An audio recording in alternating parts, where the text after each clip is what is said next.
The boy's name was Santiago. Dusk was falling as the boy arrived with his herd at an abandoned church. The roof had fallen in long ago, and an enormous sycamore had grown on the spot where the sacristy had once stood. He decided to spend the night there. He saw to it that all the sheep entered through the ruined gate, and then laid some planks across it to prevent the flock from wandering away during the night. There were no wolves in the region, but once an animal had strayed during the night, and the boy had to spend the entire next day searching for it. He swept the floor with his jacket and lay down, using the book he just finished reading as a pillow. He told himself that he would have to start reading thicker books. They lasted longer and made more comfortable pillows. It was still dark when he awoke, and looking up, he could see the stars through the half destroyed roof. I wanted to sleep a little longer, he thought. He had the same dream that night as a week ago, and once again he had awakened before it ended. He arose and, taking up his crook, began to awaken the sheep that still slept. He had noticed that as soon as he awoke, most of his animals also began to stir. It was as if some mysterious energy bound his life to that of the sheep, with whom he spent the past 2 years, leading them through the countryside in search of food and water. They're so used to me that they know my schedule, he muttered. Thinking about that for a moment, he realized that it could be the other way around, and that it was he who had become accustomed to their schedule.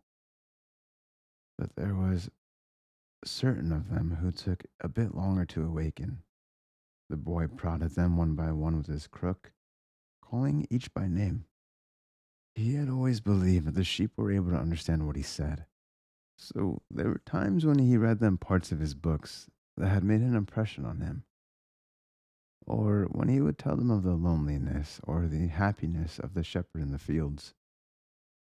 Sometimes he would comment to them on the things he had seen in the villages they passed.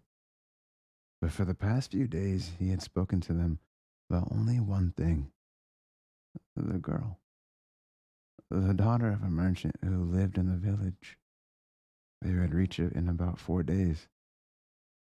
He had been to the village only once the year before. The merchant was the proprietor of a dry goods shop, and he always demanded that the sheep be sheared in his presence so that he would not be cheated. A friend had told the boy about the shop, and he had taken his sheep there. I need to sell some wool, the boy told the merchant. The shop was busy, and the man asked the shepherd to wait until the afternoon. So the boy sat on the steps of the shop and took a book from his bag. I didn't know shepherds knew how to read, said a girl's voice behind him. The girl was typical of the region of Andalusia, with flowing black hair and eyes that vaguely recalled the Moorish conquerors. Well, usually I learn more from my sheep than from books, he answered. During the 2 hours that they talked, she told him she was the merchant's daughter and spoke of life in the village, where each day was like all the others. The shepherd told her of the Andalusian countryside and related the news from the other towns where he had stopped. It was a pleasant change from talking to his sheep. How did you learn to read? The girl asked at one point. Like everyone learns, he said. In school. Well, if you know how to read, why are you just a shepherd? The boy mumbled an answer that allowed him to avoid responding to her question. He was sure the girl would never understand. He went on telling stories about his travels, and her bright Moorish eyes went wide with fear and surprise. As the time passed, the boy found himself wishing that the day would never end, that her father would stay busy and keep him waiting for 3 days. He recognized that he was feeling something he had never experienced before: a desire to live in one place forever, with the girl with the raven hair.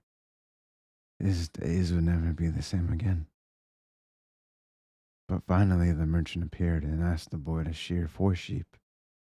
He paid for the wool and asked the shepherd to come back the following year.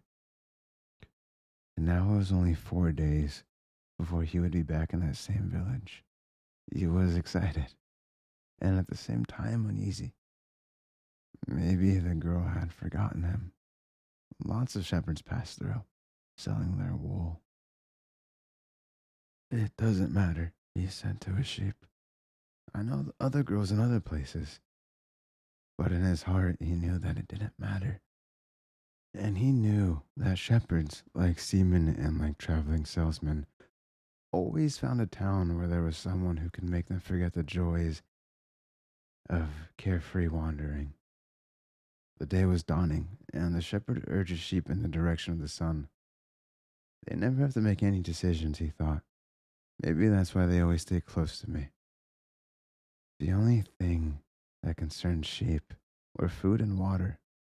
As long as the boy knew how to find the best pastures in Andalusia, they would be his friends. Yes, their days were all the same, with their seemingly endless hours between sunrise and dusk. And they never read a book in their young lives, and didn't understand when the boy told them about the sights of the cities. They were content with just food and water. And in exchange, they generously gave of their wool, their company, and once in a while, their meat. If I became a monster today and decided to kill them one by one, they would become aware only after most of the flock had been slaughtered, thought the boy. They trust me, and they've forgotten how to rely on their own instincts because I lead them to nourishment. The boy was surprised at his thoughts. Maybe the church with the sycamore growing from within had been haunted. It had caused him to have the same dream for a second time, and it was causing him to feel anger toward his faithful companions. He drank a bit from the wine that remained from his dinner of the night before, and he gathered his jacket closer to his body. He knew that a few hours from now, with the sun at its zenith, the heat would be so great that he would not be able to lead his flock across the fields. It was a time of day when all of Spain slept during the summer. The heat lasted until nightfall, and all that time he had to carry his jacket. But when he thought to complain about the burdens of its weight, he remembered that because he had the jacket, he had withstood the cold of the dawn. We had to be prepared for change, he thought, and he was grateful for the jacket's weight and warmth. The jacket had a purpose, and so did the boy. His purpose in life was to travel, and after 2 years of walking the Andalusian terrain, he knew all of the cities of the region. He was planning on this visit to explain to the girl how it was that a simple shepherd knew how to read, that he had attended a seminary until he was 16. His parents had wanted him to become a priest, and thereby a source of pride for a simple farm family. They worked hard just to have food and water, like the sheep. He had studied Latin, Spanish, and theology, but ever since he had been a child, he had wanted to know the world, and this was much more important to him than knowing God and learning about man's sins. One afternoon, on a visit to his family, he had summoned up the courage to tell his father that he didn't want to become a priest, that he wanted to travel. People from all over the world have passed through this village, son, said his father. They come in search of new things, but when they leave, they are basically the same people they were when they arrived. They climb the mountain to see the castle, and they wind up thinking that the past was better than what we have now. They have blonde hair or dark skin, but basically they're the same people as the people who live right here. But I'd like to see the castles and the towns where they live, the boy explained. Those people, when they see our land, say that they would like to live here forever, his father continued. Well, I'd like to see their land and see how they live, said his son. The people who come here have a lot of money to spend, so they can afford to travel, his father said. Amongst us, the only ones who travel are the shepherds. Well, then, I'll be a shepherd. His father said no more. The next day, he gave his son a pouch that held 3 ancient Spanish gold coins. I found these one day in the fields. I wanted them to become part of your inheritance, but use them to buy your flock. Take to the fields, and someday you'll learn that our countryside is the best, and our women are the most beautiful. And he gave the boy his blessing. The boy could see in his father's gaze a desire to be able himself to travel the world, a desire that was still alive, despite his father having to had bury it over dozens of years under the burden of struggling for water to drink, food to eat, and the same place to sleep every night of his life. The horizon was tinged with red, and suddenly the sun appeared. The boy thought back to the conversation with his father and felt happy. He had already seen many castles and met many women, but none the equal of the one who awaited him several days hence. He owned a jacket, a book that he could trade for another, and a flock of sheep. But most important, he was able every day to live out his dream. If he were to tire of the Andalusian fields, he could sell his sheep and go to sea. By the time he had enough of the sea, he would have already have known the other cities, other women, and other chances to be happy. I couldn't have found God in the seminary, he thought, as he looked at the sunrise. Whenever he could, he sought out a new road to travel. He had never been to that ruined church before, in spite of having traveled those parts many times. The world was huge and inexhaustible. He had only to allow his sheep to set the route for a while, and he would discover other interesting things.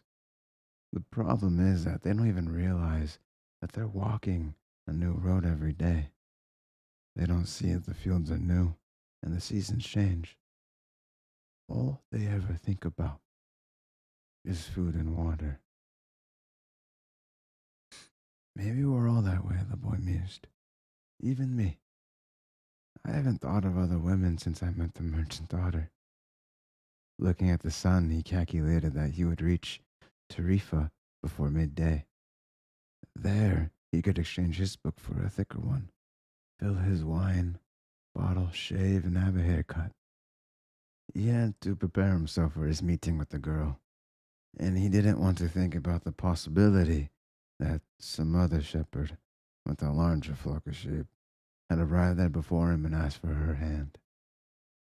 It's the possibility of having a dream come true that makes life interesting, he thought.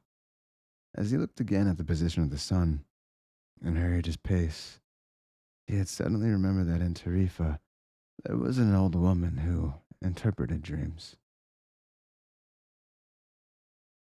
The old woman led the boy to a room at the back of her house. It was separated from her living room by a curtain of colored beads. The room's furnishing consisted of a table, an image of a Sacred Heart of Jesus, and 2 chairs.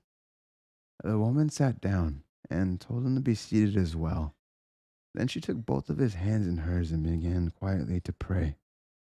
It sounded like a gypsy prayer. The boy had already had experience on the road with gypsies. They had also traveled, but they had no flocks of sheep. People said that gypsies spent their lives tricking others. It was also said that they had a pact with the devil, that they kidnapped children and, taking them away to their mysterious camps, made them their slaves. As a child, the boy had always been frightened to death that he would be captured by gypsies, and this childhood fear returned when the old woman took his hands in hers. But she has the Sacred Heart of Jesus there, he thought, trying to reassure himself. He didn't want his hand to begin trembling, showing the old woman that he was fearful. He recited an Our Father silently. Very interesting, said the woman, never taking her eyes from the boy's hands, and then she fell silent. The boy was becoming nervous. His hands began to tremble, and the woman sensed it. He quickly pulled his hands away. I didn't come here to have you read my palm, he said. already regretting having come. He thought for a moment that it would be better to pay her fee and leave without learning a thing, that he was giving too much importance to his recurrent dream. You came so that you could learn about your dreams, said the old woman, and dreams are the language of God. When he speaks in our language, I can't interpret what he has said, but if he speaks in the language of the soul, it is only you who can understand. But whichever it is, I'm going to charge you for the consultation. Another trick, the boy thought, but he decided to take a chance. A shepherd always takes his chances with wolves and with drought, and that's what makes a shepherd's life exciting. I have had the same dream twice, he said. I dreamed that I was in a field with my sheep when a child appeared and began to play with the animals. I don't like people to do that because the sheep are afraid of strangers, but children always seem to be able to play with them without frightening them. I don't know why. I don't know how animals know the age of human beings. Tell me more about your dreams, said the woman. I have to get back to my cooking, and since you don't have much money, I can't give you a lot of time. The child went on playing with my sheep for quite a while, continued the boy, a bit upset. And suddenly, the child took me by both hands and transported me to the Egyptian pyramids. He paused for a moment to see if the woman knew what the Egyptian pyramids were, but she said nothing. Then, at the Egyptian pyramids, he said the last three words slowly so that the old woman would understand. That child said to me, if you come here, you will find a hidden treasure. And just as she was about to show me the exact location, I woke up. Both times. The woman was silent for some time. Then she took his hand again and studied them carefully. I'm not going to charge you anything now, she said. But I want 1/10 of the treasure if you find it. The boy laughed out of happiness. He was going to be able to save the little money he had because of a dream about hidden treasure. Well, interpret the dream, he said. First, swear to me. Swear that you will give me 1/10 of your treasure in exchange for what I'm going to tell you. The shepherd swore that he would.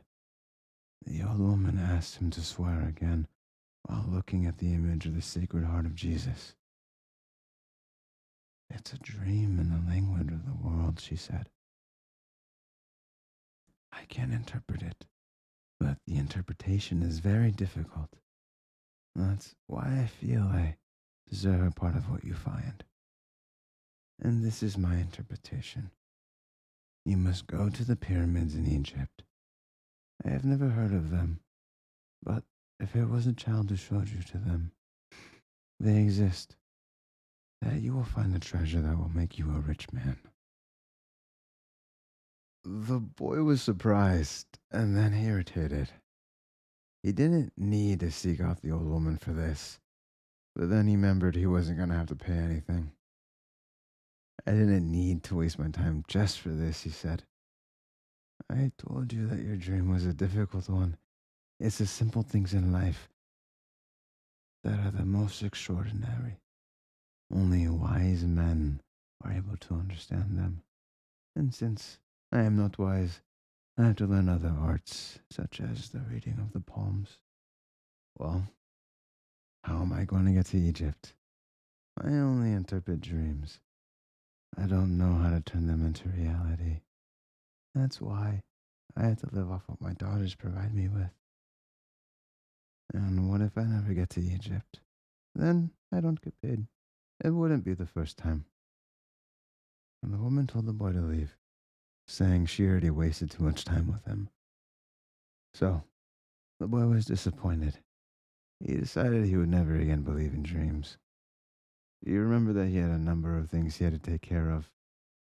He went to the market for something to eat. He traded his book for one that was thicker. And he found a bench in the plaza where he could sample the new wine he had bought. The day was hot, and the wine was refreshing. The sheep were at the gates of the city in a stable that belonged to a friend. The boy knew a lot of people in the city. That was what made traveling appeal to him.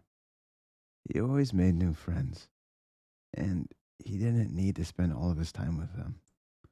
When someone sees the same people every day, as had happened with him at the seminary, they wind up becoming part of that person's life. And then they want the person to change. If someone isn't what others want them to be, the others become angry. Everyone seems to have a clear idea of how people should lead their lives, but none about his or her own. He decided to wait until the sun had sunk a bit lower in the sky before following his flock back to the fields. 3 days from now, he would be with the merchant's daughter. He started to read the book he had bought. On the first page, it described a burial ceremony, and the names of the people involved were very difficult to pronounce. If he ever wrote a book, he thought, he would present one person at a time so that the reader wouldn't have to worry about memorizing a lot of names.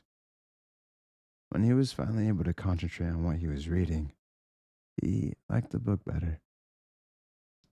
The burial was on a snowy day, and he welcomed the feeling of being cold.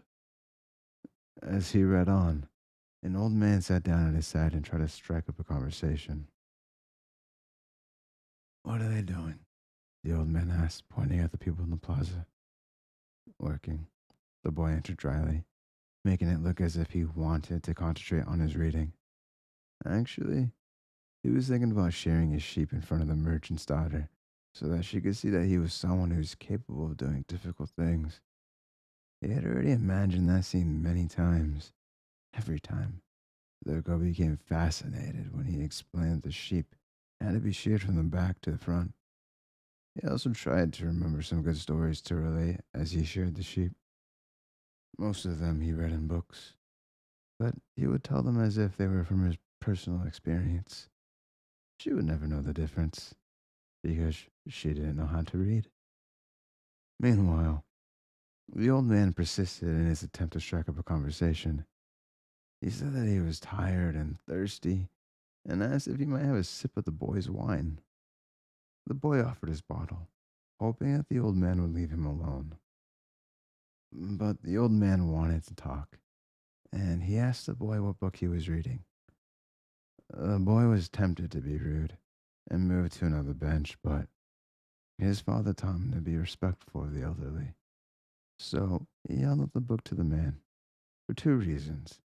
First, that he himself wasn't sure how to pronounce the title, and second, that if the old man didn't know how to read, he would probably feel ashamed and decide of his own accord to change benches. Said the old man, looking on all sides of the book as if it were some strange object. This is a very important book, but it's really irritating. The boy was shocked. The old man knew how to read and had already read the book. And if the book was irritating, as the old man said, the boy still had time to change it for another. "It's a book that says the same thing that almost all other books in the world say," continued the old man. "It describes people's inability to choose their own destinies, and it ends up saying that everyone believes the world's greatest lie." "What's the world's greatest lie?" the boy asked, completely surprised. "It's this, that at a certain point in our lives, we lose control of what's happening to us, and our lives become controlled by fate. That's the world's greatest lie." "That's never happened to me," the boy said. "They wanted me to be a priest, but I decided to become a shepherd."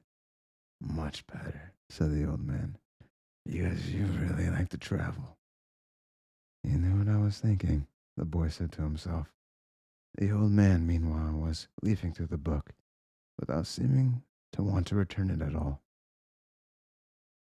The boy noticed that the man's clothing was strange. He looked like an Arab, which was not unusual in those parts. Africa was only a few hours from Tarifa. One had only to cross the narrow straits by boat. Arabs often appeared in the city, shopping and chanting their strange prayers several times a day. Where are you from? The boy asked. From many places. No one can be from many places, the boy said. I'm a shepherd, and I have been to many places, but I only come from one place, from a city near an ancient castle. That's where I was born. Well, then, we could say I was born in Salem. The boy didn't know where Salem was, but he didn't want to ask, fearing that he would appear ignorant. He looked at the people in the plaza for a while. They were coming and going, and all of them seemed to be very busy. So, what's Salem like? He asked, trying to get some sort of clue. It's like it always has been. No clue yet. But he knew that Salem wasn't in Andalusia, and if it were, you would have already heard of it. And what do you do in Salem? He insisted. What do I do in Salem? The old man laughed. Well, I'm the king of Salem. People say strange things, the boy thought. Sometimes it's better to be with the sheep who don't say anything, and better still to be alone with one's books. They tell their incredible stories at the time you want to hear them. But when you're talking to people, they say some things that are so strange that you don't know how to continue the conversation. My name is Melchizedek, said the old man. How many sheep do you have? Enough, said the boy. You could see that the old man wanted to know more about his life. Well then, we've got a problem. I can help you if you feel like you've got enough sheep. The boy was getting irritated. He wasn't asking for help. It was the old man who had asked for a drink of his wine, and had started the conversation. Give me my book, the boy said. I have to go and gather my sheep and get going. Give me 1/10 of your sheep, said the man, and I'll tell you how to find the hidden treasure. The boy remembered his dream, and suddenly everything was clear to him.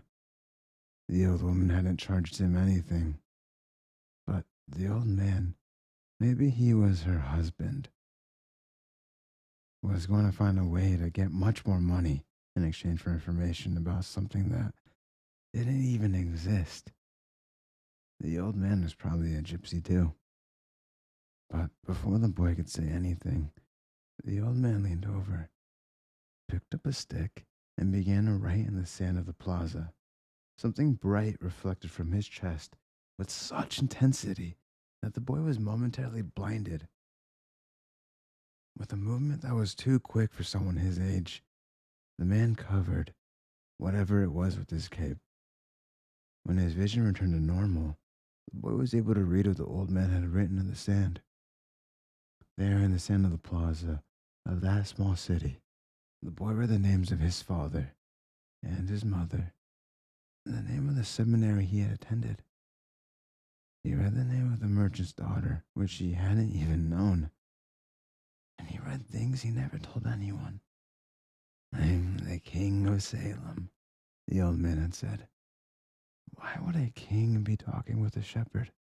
The boy asked, awed and embarrassed. For several reasons. Let's say the most important is that you have succeeded in discovering your destiny. The boy didn't know what a person's destiny was. It's what you always wanted to accomplish. Everyone, when they're young, knows what their destiny is. At that point in their lives, everything is clear and everything is possible.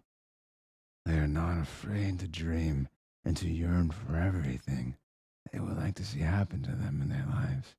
But as time passes, a mysterious force begins to convince them that it will all be impossible for them to realize their destiny. None of what the old man was saying made much sense to the boy.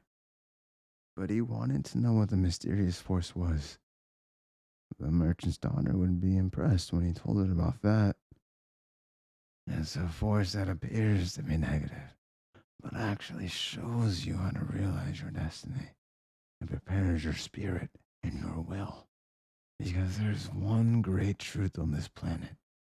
Whoever you are, or whatever it is that you do, when you really want something, it's because that desire originated in the soul of the universe. It's your mission on Earth. Even when all you want to do is travel, or marry the daughter of a textile merchant? Yes, or even search for treasure. The soul of the world is nourished by people's happiness and also by unhappiness, envy, and jealousy. To realize one's destiny is a person's only real obligation. All things are one. And when you want something, all the universe conspires in helping you achieve it. Both were silent for a time, observing the plaza and the townspeople. It was the old man who spoke first. Why do you tend to flock a sheep? Because I like to travel. The old man pointed to a baker standing in his shop window at one corner of the plaza. When he was a child, that man wanted to travel too. But he decided first to buy his bakery and put some money aside. When he's an old man, he's going to spend a month in Africa. He'll never realize that people are capable any time in their lives of doing what they dream of. He should have decided to become a shepherd, the boy said. Well, he thought about that, the old man said. Bakers are more important people than shepherds. Bakers have homes, while shepherds sleep out in the open. Parents would rather see their children marry bakers than shepherds. The boy felt a pang in his heart, thinking about the merchant's daughter. There was surely a baker in her town. The old man continued, in the long run, what people think about shepherds and bakers become more important for them than their own destinies. The old man leafed through the book and fell to reading a page he came to. The boy waited, and then interrupted the old man just as he himself had been interrupted. Why are you telling me all this? Because you are trying to realize your destiny, and you are at a point where you are about to give it all up. And that's when you appear on the scene? Not always in this way, but I always appear in one form or another. Sometimes I appear in the form of a solution or a good idea. At other times, at a crucial moment, I make it easier for things to happen.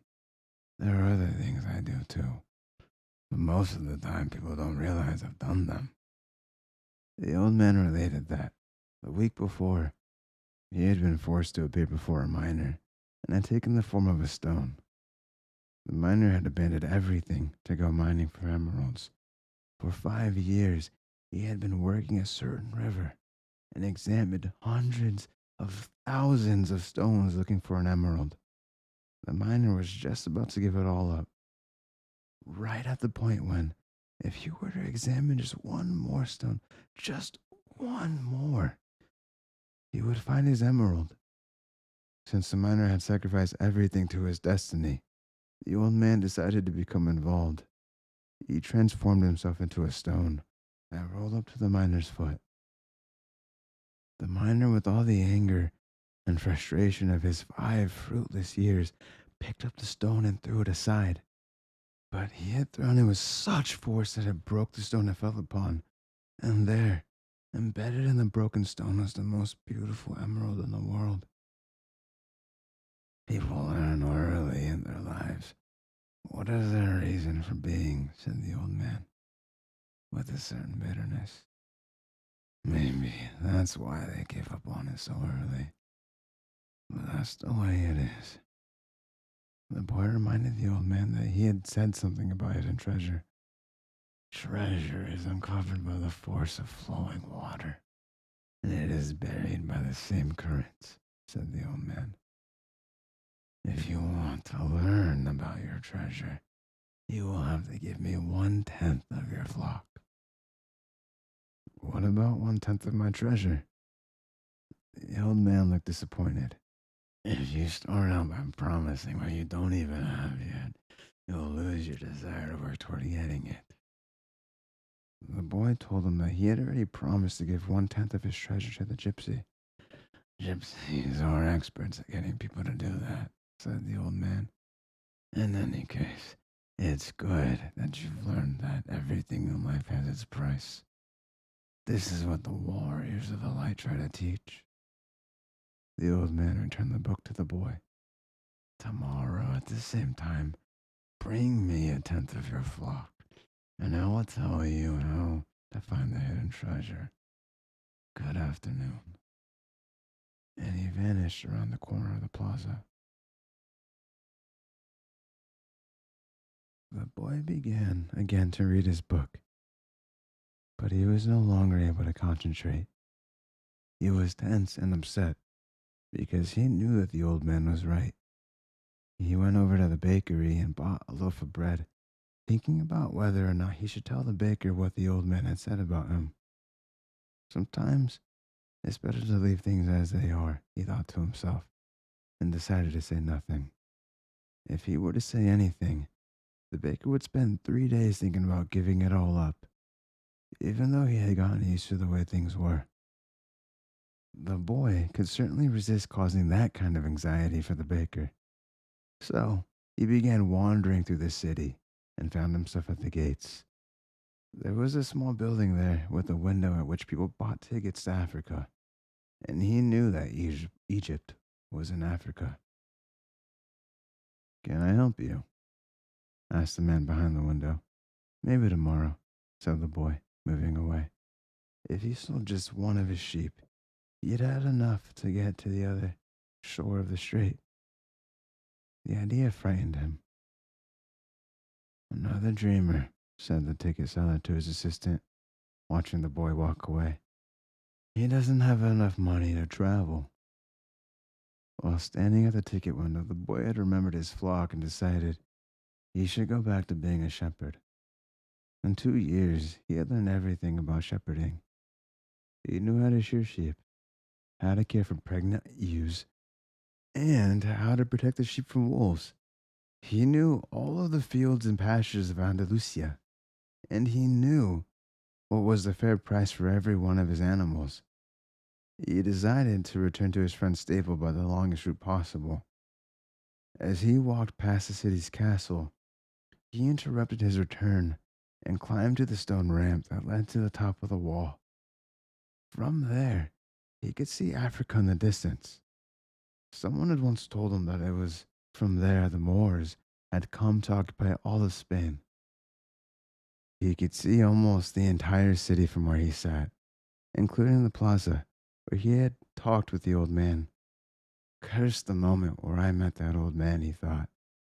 He had come to town only to find a woman who could interpret his dream. Neither the woman nor the old man were at all impressed by the facts that he was a shepherd. They were solitary individuals who no longer believed in things and didn't understand that shepherds had become attached to their sheep. He knew everything about each member of his flock. He knew which ones were lame, which ones were about to give birth 2 months from now, and which ones were the laziest. He knew how to shear them and how to slaughter them. If he ever decided to leave them, they would suffer. The wind began to pick up. He knew that wind. People called it Levantar, because on it the Moors had come from the Levant at the eastern end of the Mediterranean. The Levantar increased in intensity. Here I am, between my flock and my treasure, the boy thought. He had to choose between something he had become accustomed to and something he wanted to have. There's also the merchant's daughter, but she wasn't as important as his flock because she didn't depend on him. Maybe she didn't even remember him. He was sure that it made no difference to her on which day he appeared. For her, every day was the same.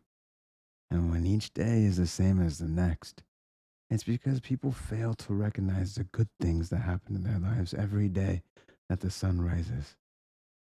I left my father, my mother, and the town castle behind. They have gotten used to my being away, and so have I. The sheep will get used to my not being there too, the boy thought. From where he sat, he could observe the plaza. People continued to come and go from the baker's shop. A young couple sat on the bench where he had talked with the old man, and they kissed. That baker, he said to himself without completing the thought. La ventar was still getting stronger. He felt its force on his face. The wind had brought the moors, yes, but it had also brought the smell of the desert and of veiled women. It had brought with it the sweat and the dreams of men who had once left to search for the unknown, and for gold and adventure, and for the pyramids. The boy felt jealous of the freedom of the wind, and saw that he could have the same freedom. There was nothing to hold him back except himself, the sheep, the merchant's daughter, and the fields of Andalusia were only steps along the way to his destiny. The next day, the boy met the old man at noon. He brought 6 sheep with him. I'm surprised, the boy said. My friend bought all the other sheep immediately, he said. That he had always dreamed of becoming a shepherd, and that it was a good omen. That's the way it always is, said the old man. It's called the principle of favorability.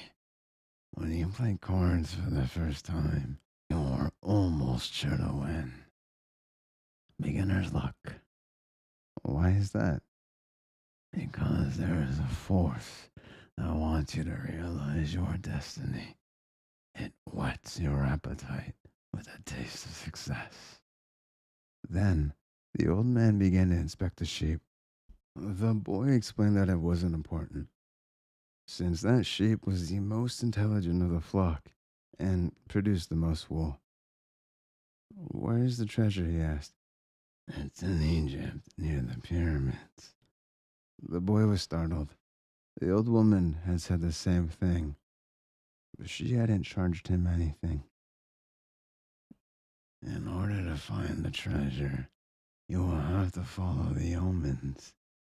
God has prepared a path for everyone to follow. You just have to read the omens that he left for you. Before the boy could reply, a butterfly appeared and fluttered between him and the old man. He remembered something his grandfather had once told him, that butterflies were a good omen, like crickets and like expectations, like lizards and 4-leaf clovers. That's right, said the old man, able to read the boy's thoughts. Just as your grandfather taught you. These are good omens. The old man opened his cape, and the boy was struck by what he saw. The old man wore a breastplate of heavy gold, covered with precious stones. The boy recalled the brilliance he had noticed on the previous day. He really was a king. He must be disguised to avoid encounters with thieves. Take these, said the old man, holding out a white stone and a black stone that had been embedded at the center of the breastplate. These are called Urim and Thummim. The black signifies yes, and the white no. When you are unable to read the omens, they will help you do so. Always ask an objective question. But if you can, try to make your own decisions. The treasures at the pyramids that you already knew.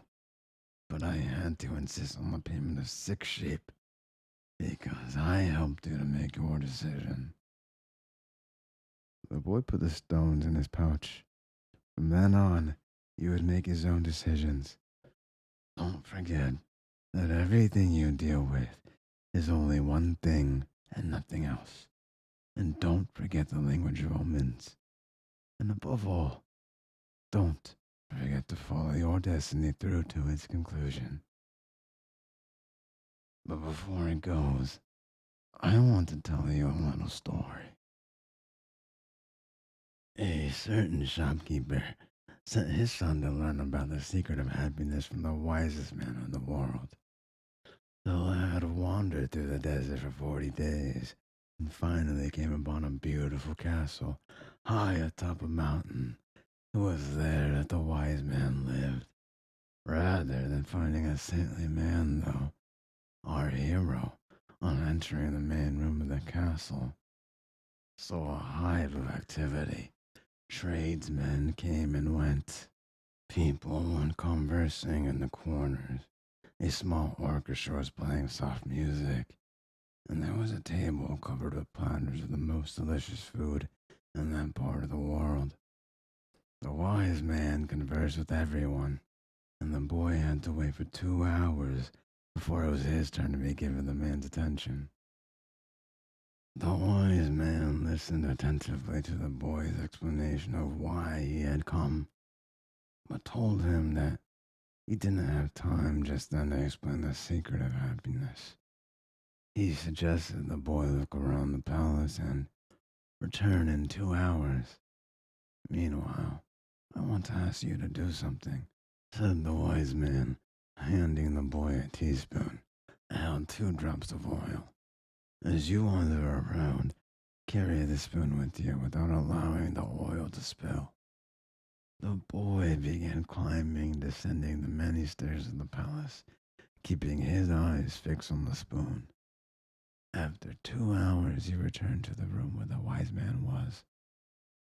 Well, asked the wise man, did you see the Persian tapestries that are hanging in my dining hall? Did you see the garden that it took the master gardener 10 years to create? Did you notice the beautiful parchments in my library? The boy was embarrassed and confessed that he had observed nothing.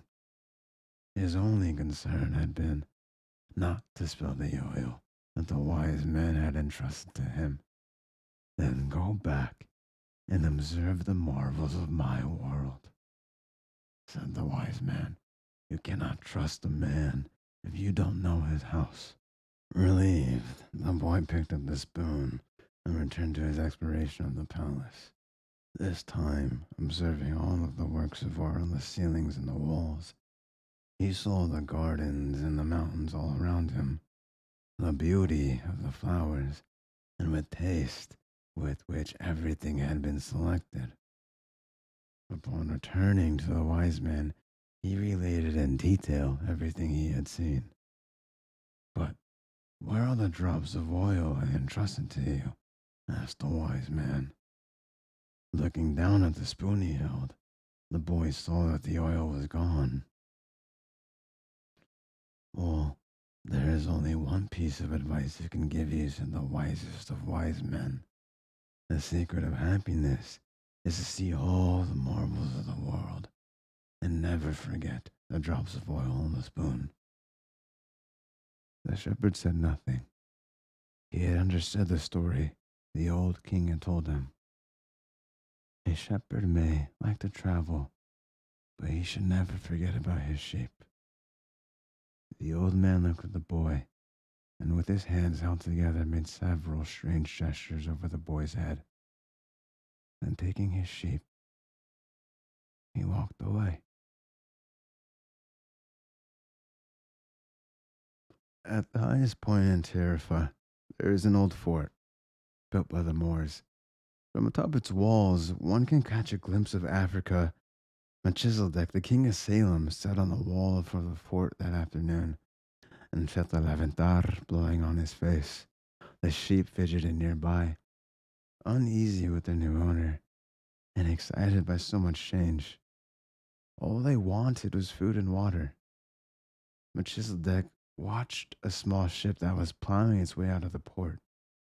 He would never again see the boy, just as he had never seen Abraham again after having charged him 1/10 fee. That was his work. The gods should not have desires, because they don't have destinies. But the king of Salem had hoped desperately that the boy would be successful. It's too bad that he's going to quickly forget my name, he thought. I should have repeated it for him. Then, when he spoke about me, you would say, I am Melchizedek, the king of Salem. He looked to the skies, feeling a bit abashed, and said, I know it's the vanity of vanities, as you said, my lord. But an old king sometimes has to take some pride in himself. How strange Africa is, thought the boy. He was sitting in a bar very much like the other bars he had seen along the narrow streets of Tangier. Some men were smoking from a gigantic pipe that they passed from one to the other. In just a few hours, he had seen men walking hand in hand, women with their face covered, and priests that climbed at the tops of the towers and chanted. As everyone about him went to their knees and placed their foreheads on the ground. A practice for infidels, he said to himself. As a child in a church, he had always looked at the image of Saint Santiago Matamoros on his white horse, his sword unsheathed, and figures such as these kneeling at his feet. The boy felt ill and terribly alone. The infidels had an evil look about them. Besides this, in the rush of his travels, he had forgotten a detail, just one detail, which could keep him from his treasure for a long time. Only Arabic was spoken in this country. The owner of the bar approached him, and the boy pointed to a drink that had been served at the next table. It turned out to be bitter tea. The boy preferred wine, but he didn't need to worry about that right now. What he had to be concerned about was his treasure and how he was going to go about getting it. The sale of his sheep had left him with enough money in his pouch, and the boy knew that in money there was magic. Whoever has money is never really alone. Before long, maybe just in a few days, he would be at the pyramids. An old man with a breastplate of gold wouldn't have lied just to acquire 6 sheep. The old man had spoken about signs and omens, and as the boy was crossing the strait, he thought about omens. Yes, the old man had known what he was talking about. During the time the boy had spent in the fields of Andalusia, he had become used to learning which path he should take by observing the ground and the sky. He had discovered that the presence of a certain bird meant that a snake was nearby, and that a certain shrub was a sign that there was water in the area. The sheep had taught him that. If God leads a sheep so well, he will also lead a man, he thought, and that made him feel better. The tea seemed less bitter. Who are you? He heard a voice ask him in Spanish. The boy was relieved. He was thinking about omens and someone had appeared. How come you speak Spanish? He asked. The new arrival was a young man in a western dress, but the color of his skin suggested he was from this city. He was about the same age and height as the boy. Almost everyone here speaks Spanish. We're only 2 hours away from Spain. Sit down and let me treat you to something, said the boy. And ask for a glass of wine for me. I hate this tea. There is no wine in this country, the young man said. The religion here forbids it. The boy told him then that he needed to get to the pyramids. He had almost began to tell about his treasure, but decided not to do so. If he did, it was possible that the man would want a part of it as payment for taking him there. He remembered what the old man said about offering something you didn't even have yet. I'd like to take I'd like you to take me there if you can. I can pay you to serve as my guide. Do you have any idea how to get there? The newcomer asked. The boy noticed that the owner of the bar stood nearby, listening attentively to their conversation. He felt uneasy at the man's presence, but he had found a guide and didn't want to miss out on an opportunity. You have to cross the entire Sahara Desert, said the young man. And to do that, you need money. I need to know whether you have enough. The boy thought it was a strange question, but he trusted in the old man, who said that when you really want something, the universe always conspires in your favor. He took his money from his pouch and showed it to the young man. The owner of the bar came over and looked as well. The two men exchanged some words in Arabic, and the bar owner seemed irritated. Let's get out of here, he said to the new arrival. He wants us to leave. The boy was relieved. He got up to pay the bill, but the owner grabbed him and began to speak to him in an angry stream of words. The boy was strong and wanted to retaliate, but he was in a foreign country. His new friend pushed the owner aside and pulled the boy outside with him. He wanted your money, he said. Tangier is not like the rest of Africa. This is a port, and every port has its thieves. The boy trusted his new friend. He had helped him out in a dangerous situation. He took out his money and counted it. We could get to the pyramids by tomorrow, said the other, taking the money. But I have to buy 2 camels. They walked together through the narrow streets of Tangier. Everywhere there were stalls with items for sale. They reached the center of a large plaza where the market was held. There were thousands of people there, arguing, selling, and buying. Vegetables for sale, among staggers and carpets displayed alongside tobacco. But the boy never took his eyes off his new friend. After all, he had all his money. He thought about asking him to give it back, but decided that would be unfriendly. He knew nothing about the customs of the strange land he was in. I'll just watch him, he said to himself. He knew he was stronger than his friend. Suddenly, there in the midst of all that confusion, he saw the most beautiful sword he had ever seen. The scabbard was embossed in silver, and the handle was black and encrusted with precious stones. The boy promised himself that when he returned from Egypt, he would buy that sword. Ask the owner of that stall how much that sword costs, he said to his friend. Then he realized he had been distracted for a few moments looking at the sword. His heart squeezed, as if his chest had suddenly compressed it. He was afraid to look around, because he knew what he would find. He continued to look at the beautiful sword for a bit longer, until he summoned the courage to turn around.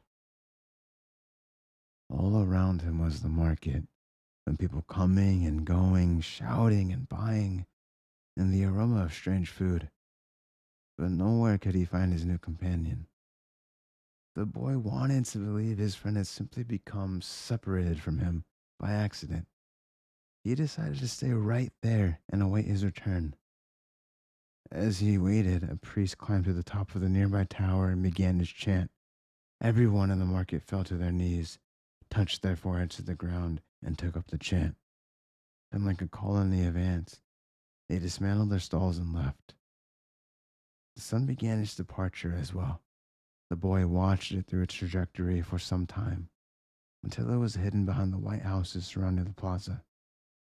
He recalled that when the sun had risen that morning, he was on another continent, still a shepherd with 60 sheep, and looking forward to meeting with the girl. That morning, he had known everything was going to happen to him as he walked through the familiar fields. But now, as the sun began to set, he was in a different country, a stranger in a strange land where he couldn't even speak the language.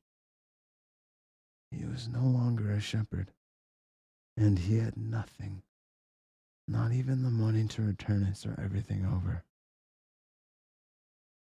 All this happened between sunrise and sunset, the boy thought. He was feeling sorry for himself and lamenting the fact that his life could have changed so suddenly and so drastically. He was so ashamed that he wanted to cry. He had never even wept in front of his own sheep, but the marketplace was empty and he was far from home, so he wept. He wept because God was unfair and because this was the way God repaid those who believed in their dreams. When I had my sheep, I was happy. I made those around me happy. People saw me coming and welcomed me, he thought. But now I'm sad and alone. I'm going to become bitter and distrustful of people because one person betrayed me. I'm going to hate those who have found their treasure because I never found mine. And I'm going to hold on to what little I have because I'm too insignificant to conquer the world.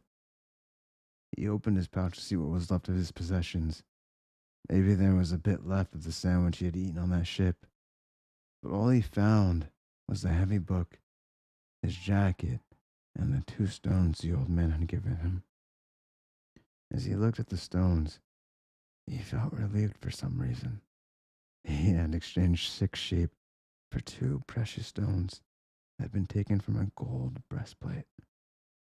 He could sell the stones and buy a return ticket. But this time I'll be smarter, the boy thought, removing them from the pouch so he could put them in his pocket. This was a port town, and the only truthful thing his friend had told him was that port towns are full of thieves. Now, he understood why the owner of the bar had been so upset. He was telling him not to trust that man. I'm like everyone else. I see the world in terms of what I would like to see happen, not what actually does.